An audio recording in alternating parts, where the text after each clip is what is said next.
Sir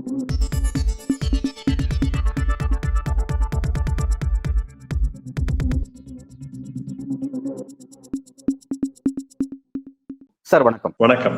நீங்க தமிழ் தேசியம் அப்படின்ற பேர்ல சீமான் ஒரு பிரிவினைவாதியா செயல்படுறாரு நீங்க குறிப்பிடுறீங்க.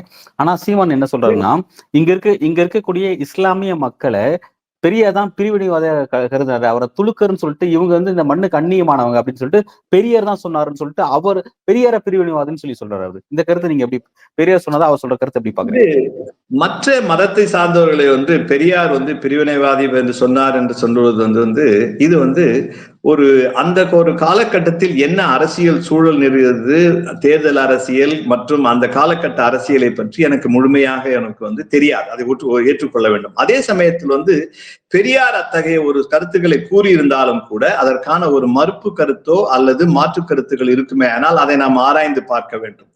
ஆனால் என்னை பொறுத்த மட்டில் பெரியார் மற்ற மதத்தினரையும் இந்துக்களையும் கூட மற்ற மதத்தினையும் கூட இந்த ஒரு அந்நியர் என்று சொன்னதே கிடையாது யாருமே. ஆனா ஆரியர் அரசியலை நமக்கு ஒரு அந்நிய அரசியல் என்று அவர் கூறியதற்கான திராவிடம் ஆரியம் என்பதை ஒரு ஆழமான கருத்துகள் பெரியாருக்கு உண்டு. ஆனால் மக்களை அவர் பெரியார் தனிமைப்படுத்தி ஒருமைப்படுத்தி பேசியது கிடையாது, மரியாதை குறையாக பேசியது கிடையாது. மத ரீதியாகவும் கலாச்சார ரீதியாகவும் அதில் என்ன ஆழமாக உறுதியாக என்னால் அதை சொல்ல முடியும். Right sir. இப்ப நான் ஏற்கனவே கேட்ட மாதிரி இப்ப இந்த நேரத்துல பெரியார் பற்றியே அவர் எப்போ சொன்ன விஷயத்தை இப்ப எடுத்து அவர் பேசக்கூடிய அந்த நெருக்கடி எதனால இப்ப சீமானுக்கு ஏற்பட்டுச்சு? ஏன் இந்த கிரவுண்ட்ல பார்த்து பேசணும்? இப்ப பேசுறதுக்கு எவ்வளவோ பிரச்சனை இருக்கு. அண்ணா யூனிவர்சிட்டி பிரச்சனை போயிட்டு இருக்கு, சட்டமன்றம் பரபரப்பாக இயங்கிட்டு இருக்கு, இதை பத்தி பேசலாம். பேசுறதுக்கு நிறைய பிரச்சனை, டங்ஷன் பிரச்சனை பெரிய பிரச்சனையா போயிட்டு இருக்கு. இந்த மாதிரி மக்கள் சார்ந்த பிரச்சனைகளையோ இது பற்றி எல்லாம் பேசாம என்னைக்கோ நடந்த பெரியார் என்னைக்கோ சொன்னதா ஒரு விஷயத்தை எடுத்து இன்னைக்கு பேசுறது மூலமா அவர் அரசியலை என்ன செய்ய விரும்புறாரு? 2026 தேர்தல் பாரதிய ஜனதா கட்சிக்கு அதற்கான ஏற்பாடுகளை செய்து கொண்டிருக்கின்றார். அதைத்தான் நான் நினைக்கிறேன். ஆக்சுவலா அவருடைய வட்டம் குறுகியும். நாளைக்கு பாரதிய ஜனதா கட்சி கூட கூட்டம் போட்டு அவர் திட்ட வேண்டியதோ பேச வேண்டிய கட்டாயம் ஏற்பட்டால் அதற்கான ஒரு வெகுமானம் கிடைக்குமே ஆனால் அதை கூட செய்யக்கூடியவர். ஆனால் இதைத்தான் அவர் பல காலகட்டங்களில் கடந்த 10 ஆண்டுகளில் செய்து கொண்டிருக்கின்றார். அவர் எல்லா நேரமும் இதைத்தான் செய்து கொண்டிருக்கின்றார். ஆனால் அவர் சேருகின்ற இடம் மட்டும் மாறிக்கொண்டே இருக்கும். ஆனால் அடிப்படையாகவே அவருக்கு திராவிடம் என்ற ஒரு நிலைப்பாட்டை உடைத்தால்தான் பாரதிய ஜனதா கட்சியும் சரி, இவர் பேசுவது தமிழ் தேசியமே கிடையாது.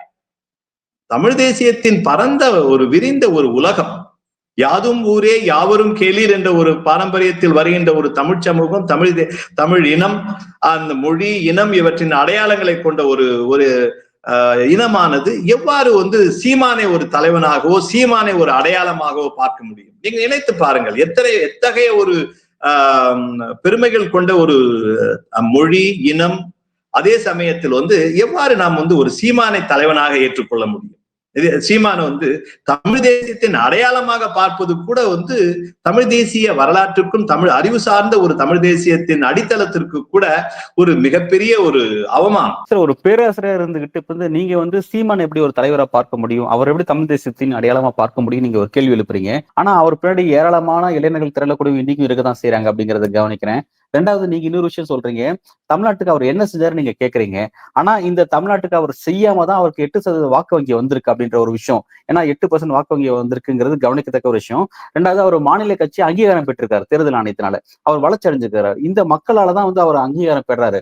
அப்ப ஆனா நீங்க இந்த மக்களுக்கும் அவருக்கும் சம்மந்தம் இல்லை, இந்த மண்ணுக்கும் அவருக்கும் சம்மந்தம் இல்லை அப்படின்ற மாதிரி நீங்க சொல்றீங்களே, எப்படி இதை புரிஞ்சுக்கலாம்? நான் ஒண்ணு கேட்கிறேன். நீங்க 8% வாக்கு உள்ள மனிதன் பேசுற ஒரு மரியாதையான வார்த்தைகளா நீங்க பெரியாரை பத்தி விமர்சனம் செய்றீங்க?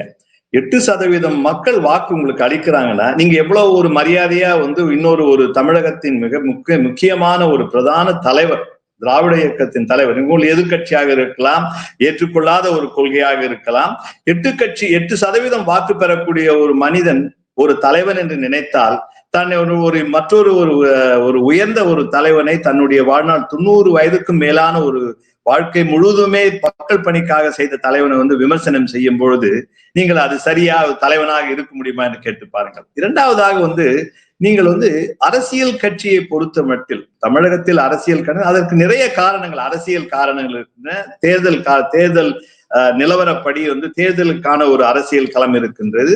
இன்று நாம் பேசுவது வந்து கொள்கை சித்தாந்தம், ஐடியாலஜிக்கல் இஷ்யூஸ் தான் நம்ம பேசுறோம். நம்ம வந்து 37%, 38% பெற்ற அண்ணா திராவிட முன்னேற்ற கழகத்திற்கு வந்து இன்று தலைமையை வந்து அவர்களுக்கு உறுதி செய்ய முடியாத ஒரு காலகட்டத்தில் இருக்கின்றார்கள். 38% அவர்களுக்கு வாக்கு இருக்கின்றது. அதே போல வந்து திராவிட முன்னேற்ற கழகத்துக்கு 35%க்கான ஒரு அடிப்படையான நிரந்தரமான ஒரு வாக்கு வங்கி இருக்கின்றது. பிறகு வந்து நம்ம வந்து அத்தகைய ஒரு வாக்கு வங்கி இருக்கும் பொழுது வந்து மூன்றாவதாக, நான்காவது, நீங்க வந்து மூன்றாவது கட்சின்னு சொல்லும் பொழுது அங்க இருக்கிறதே 3 கட்சி தானங்க கூட்டணி கட்சிகளாக வைத்துக் கொண்டால். திராவிட முன்னேற்ற கட்சி கழக கூட்டணி, அண்ணா திராவிட முன்னேற்ற கழக கூட்டணி அல்லது பாரதிய ஜனதா கட்சி இன்றைக்கு ஒரு நிலைப்பாட்டில் வரும்பொழுது, பிறகு மூன்றாவதா இருக்கும்போது 2 கட்சிகளுக்குமே போடக்கூடாது என்று நினைப்பவர்கள் வாக்குகின்ற வாக்கு சீமானுக்கு என்று போடுகின்ற வாக்கு என்பதை விட இவர்களுக்கு திராவிட முன்னேற்ற திமுகவுக்கோ அண்ணா திமுகவுக்கோ போட வேண்டாம் என்று நினைக்கின்றவர்கள் வந்து மூன்றாவதாக எங்குமே போட வேண்டாம். அது நோட்டாவில் போட்டால் அது கூட வந்து அந்த நிலையில் கூட இல்லாமல் இப்பொழுது அதற்காக இவருக்கு ஒரு அரசியல் அங்கீகாரம் இருக்குமே, ஆனால் அந்த அங்கீகாரத்தை மிகவும் தகுதியான முறையில் இவர் பயன்படுத்திக் கொள்ள வேண்டும். இப்ப நீங்க சீமானுக்கு வந்து வேற யாருக்கும் பிடிக்கல, அதனாலதான் அவனுக்கு போடுறேன்னு நீங்க சொல்றீங்க. ஆனா வந்து இதே சீமான ஒரு மாற்றத்தினுடைய ஒரு விளிம்பியமா அவரை பாக்குறாங்க. திராவிட கட்சிகளுக்கு ஒரு மாற்றா இருக்காரு, திராவிட கட்சியை கடுமையா விமர்சனம் பண்றாரு, அப்படின்ற அடிப்படையில வாக்குகள் போடக்கூடியவங்க இருக்கதான் செய்யறாங்க. நீங்க என்ன மாற்றம் சொல்லுங்க. நீங்க வந்து திராவிட கட்சிகளுக்கு மாற்றம் சொல்லிட்டு இவருடைய கொள்கையை வந்து நீங்க சொல்லுங்க. நீங்க வந்து இந்த கொள்கைக்கு வந்து இவர் ஈழத்துக்காக இது செய்தார், இவர் இவ்வளவு நேர்மையானவர், இவ்வளவு உறுதியானவர், ஒரு நல்ல தலைவன், அதோடு மட்டுமல்லாமல் வந்து மக்கள் மத்தியில நின்று பணி செய்து கொண்டிருந்தார். என்ன பணி செய்து கொண்டிருக்கின்றார், என்ன மக்களுக்காக செய்யக்கூடிய ஆளும் அரசு செய்யக்கூடிய தவிர துணிச்சலா கேட்கக்கூடிய ஒரு தலைவர் வேணும்னு சொல்லி என்ன விரும்புறாங்கன்றாரு அவரு. இது இப்ப வந்து பெரியாரை பத்தி பேசுறது வந்து ஆளும் அரசு செய்யற இதுங்களா? பெரியாரை பற்றி பேசுவது வந்து பெரியாரை தரக்குறைவாக பேசுவது, பெரியாருடைய சித்தாந்தங்களை வந்து இவர் வந்து அநாகரிகமாக விமர்சிப்பது, கருத்து முரண்பாடுகள் என்பது இருக்கலாம், கருத்து மாற்று கருத்துகள் என்பது இருக்கலாம். ஆனால் வந்து நீங்கள் வந்து ஒரு அநாகரிகமான ஒரு உரையாடலில் ஈடுபடுவது, அதற்காக ஒரு கூடாரத்தை வைத்திருப்பது, பிறகு வந்து இன்றைக்கு வந்து அவருக்கு மிகப்பெரிய ஒரு அரசியல் மன அழுத்தத்தில் இருக்கின்றார். நீங்கள் பாருங்கள் வந்து சீமானுடைய இன்றைய நிலவரப்படி பார்த்தீர்களானால் அவருக்கு இருந்த இளைஞர்கள் என்ற ஒரு கூட்டம் என்பது நீங்கள் இருந்தது என்று நீங்கள் உறுதியாக நினைத்தீர்களானால் அந்த கூட்டத்தில் இருந்து அவர்கள் வந்து வேறொரு நடிகரை பக்கம் அந்த கூட்டத்தில் இருந்தவர்கள் அந்த கூடாரத்தில் இருந்து நகர்வதாக நிறைய செய்திகள். நம்ம அதை பற்றி அந்த விவாதத்துக்குள் நாம் போக வேண்டிய அவசியம் கிடையாது. ஆனால் நீங்கள் வந்து அதை இவருக்கு ஒரு மிகப்பெரிய ஒரு பின்புலம் இருக்கின்றது, மக்கள் கூட்டம் இருக்கின்றது. இதெல்லாம் வந்து இன்றைக்கு வந்து நான்காவதாக வேறு ஏதேனும் கட்சிகள் வருமேயானால் நிச்சயமாக வந்து சீமான் இதே இடத்தில் தான் கடைசி இருக்கின்றது. வந்து இவர் வந்து 2வது நிலையில் வந்தோ 3வது நிலை கடைசி நிலையில் தான் இவர் இருக்கின்றார். இன்றைக்கும் நாளைக்கு ஒரு கட்சி இருக்கும் வருமேயானால் மறுபடியும் அவர் கடைசியில் தான் இருப்பார். அதனால் வந்து அவருக்கு என்று ஒரு வங்கி இருக்கின்றது என்பதை விட இந்த 5 கட்சிகள், 3 கட்சிகள் இருக்கும் போது 3வது நிலைப்பாடு கூட்டணி கட்சிகள், 4 கட்சிகள் இருந்தால் 5வதாக இவர் இருப்பார், 6 கட்சிகள் இருந்தால் இவர் 7வதாக இருப்பார். இவருக்கு என்ன வாக்கு வங்கி இவருக்கு இருந்தால் என்ன, இல்லை என்றால் என்ன? ஜனநாயகத்துல வெற்றி பெறுவதற்கான வித்தியாசங்கிறது 30%, 40% தேவைப்படுது சார். ஆனா வந்து ஒரு வளரக்கூடிய கட்சி 8% வாக்குங்கிறதுமே 8% அதுக்குன்னு ஒரு சில லட்சம் மக்கள் வாக்களிக்கிறாங்க. அந்த மக்களை புறக்கணிச்சிட முடியாது இல்ல, வெறும் 8% எவ்வளவு பேர் ஆயிடுவ அப்படின்னு விமர்சனம் பண்ண முடியாது இல்ல. இல்ல நான் அப்படி சொல்லவே இல்லைங்க. நான் என்ன சொன்னேன்னா, மக்கள் உங்களுக்கு வந்து 8% மக்கள் வாக்களிக்கிறாங்கன்னா நீங்க அந்த 8% மக்களுக்கான நீங்க என்ன செய்திகள் கொண்டு போறீங்க, நீங்க கொள்கைகள் சொல்லுங்க. பிறகு வந்து நீங்க ஒரு மக்களை பிரித்தாளக்கூடிய ஒரு அநாகரிகமான ஒரு அரசியல் செய்து கொண்டிருக்கும் போது 8% மக்கள் வாக்களிக்கின்றார்கள் என்றால் நான் வந்து இவர் தவறான ஒரு வழிகாட்டுதலில் மக்களை வழி நடத்துகின்றார் என்று தான் சொல்ல வேண்டும்.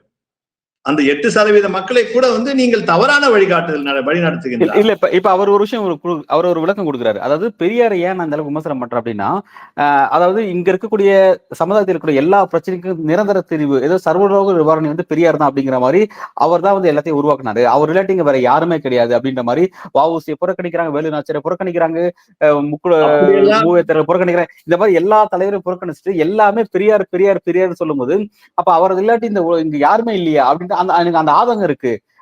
ஒரு குறிப்பிட்ட தலைவர் அடிப்படையே மத்த தலைவர் எல்லாம் உழைப்பு எல்லாத்தையும் வந்து இங்க மறைச்சிட்டாங்க அப்படின்ற ஒரு ஆதங்கத்தை வெளிப்படுத்துறாரு. அதுல நீங்க எப்படி பாக்குறீங்க? அந்த கருத்தை எப்படி பாக்குறீங்க? அதெல்லாம் நான் அப்படி நினைக்கலங்க. ஆக்சுவலா நான் வந்து பெரியாரை வந்து ஒரு எல்லாரையும் ஒதுக்கி வைத்து பெரியாரை முன்னிலைப்படுத்த வேண்டும் என்ற ஒரு ஆனா வந்து அரசியல் அமைப்புகள் எவ்வாறு வந்து வளர்ந்தது, வந்து அரசியல் வரலாறுன்னு ஒன்று இருக்கு. நீங்க 1920களிலிருந்து நீதி கட்சியின் வரலாறு, பிறகு சுயமரியாதை இயக்கம், பிறகு வந்து திராவிட கழகம், பிறகு வந்து திராவிட முன்னேற்ற கழகம், அண்ணா திராவிட முன்னேற்ற கழகம், இத்தனை கட்சிகளும் வந்து வளர்ந்ததன் அரசியல் பின்னணியில் தான். வந்து நீ ஒரு கேட்கின்ற கேள்வி, எல்லா அரசியல் கட்சிகளும் கூட, அதோடு மட்டுமல்லாமல் எல்லா கட்சிகளும் கூட மற்ற எவரையுமே வந்து தரக்குறைவாகவோ அநாகரிகமாகவோ அல்லது அவர்களுடைய பங்களிப்பை குறைத்து மதிப்பிட்டதாக கிடையாது. ஆனால் அடையாளப்படுத்தும் பொழுது கொள்கை ரீதியாக ஒரு அடையாளப்படுத்த வேண்டிய